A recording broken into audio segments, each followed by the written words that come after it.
A lot of lefties are saying that Trump's assassination attempt was staged. That was more staged than a Tyler Perry production of Medea Runs for President. This was, I believe, done to try to show his strength counter to Biden's fragility.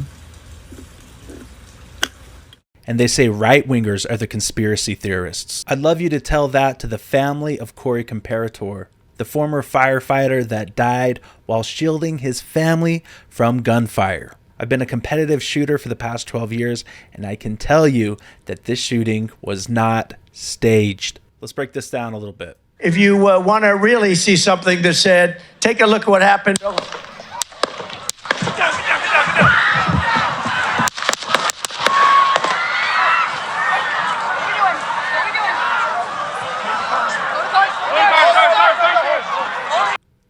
Now, it sounds like from initial shots, he got about 3 off where he could have really targeted back in, not seeing, Trump's head explode down scope with the first couple of rounds he squoze off.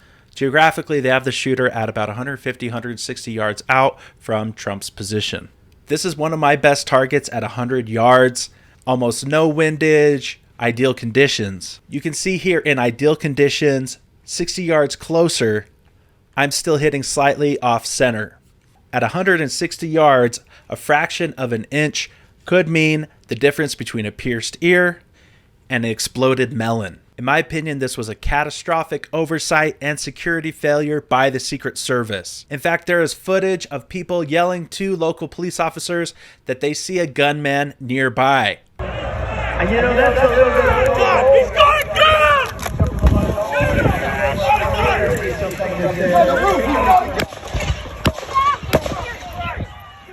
Meanwhile, the Secret Service counter-sniper team, located here on this rooftop, returned fire within moments and eliminated the gunman here 130 meters away with a shot to the head. About 16 seconds after the shooting first started, the final gunshot can be heard, presumably from the counter-sniper team.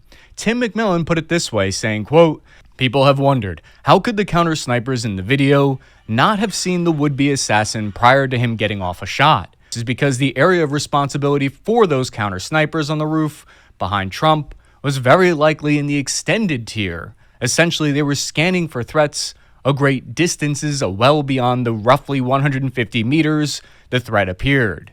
Oh, that's great to know. The perimeter was compromised. He's able to get in so close range. The snipers were actually looking out farther than how close he is able to get to Donald Trump.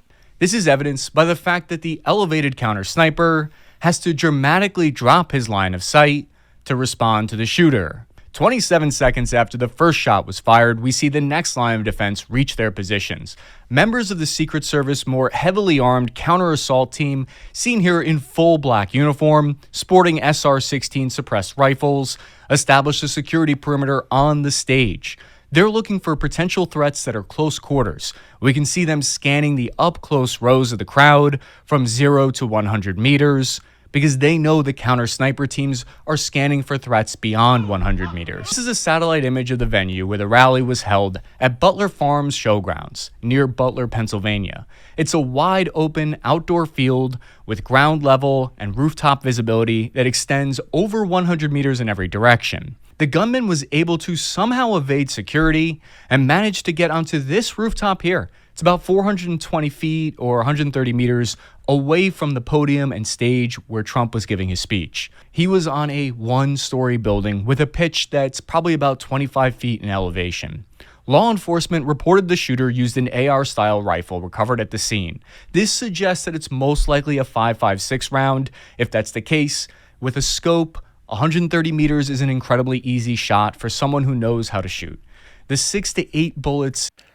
For military training, I believe in the Army, you just need to hit a 300-meter shot with the M16 carbine. So a very doable shot if you have any kind of experience. Appeared to miss President Trump by only a few millimeters after he turned his head slightly to the right. The gunman might have aimed for the head because it wouldn't be unheard of for a politician to wear body armor during a speech. It looks like the Secret Service counter-sniper team were using what looks to be a special version of the bolt-action Remington 700 with a suppressor firing a 300 Winchester Magnum round with a powerful variable scope. For reference, that's got substantial recoil and pinpoint accuracy out to 800 meters and beyond. Yeah, he also had a tripod, which also helped with stabilization.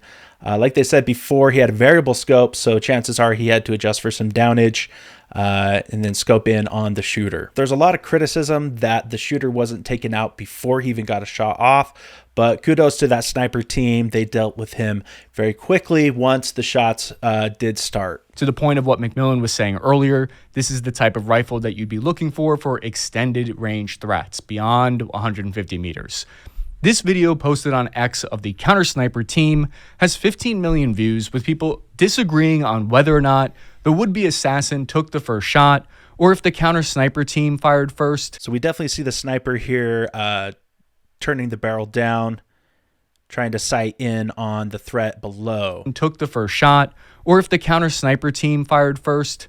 The way I look at the security measures are that they're a tiered and layered approach. The sniper team is one of the last lines of defense. If they're pulling triggers, that means a lot of other steps have already gone wrong, because ideally a shooter should never even have gotten within a mile of an elevated clear shot of the former president. True. People are inevitably going to be picking apart the split-second decisions of the first responders, and I can understand why there's some value in that.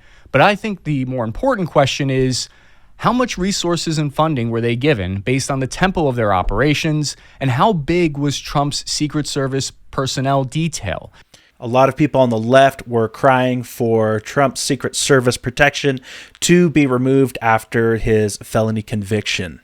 It's hard to blame the response of the sniper team, which were set up for more F-class 800 to 1,000 meters. After that, it was Secret Service trying to do the best they could after the first few shots rang out.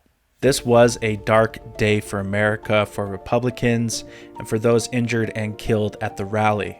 But out of the darkness came the light of this incredible photograph of Trump triumphantly pumping his fist as he was taken from the stage, bloodied but not defeated. You better believe we put this on a t-shirt, available now at conservativevibes.com. Show that we stand with Trump, we will not fall, and we are not scared. What do you guys think? Who should shoulder the blame for this oversight? Was it local law enforcement, first responders, or Secret Service? Leave a comment down below. Don't forget to subscribe to Conservative Vibes. See you next time.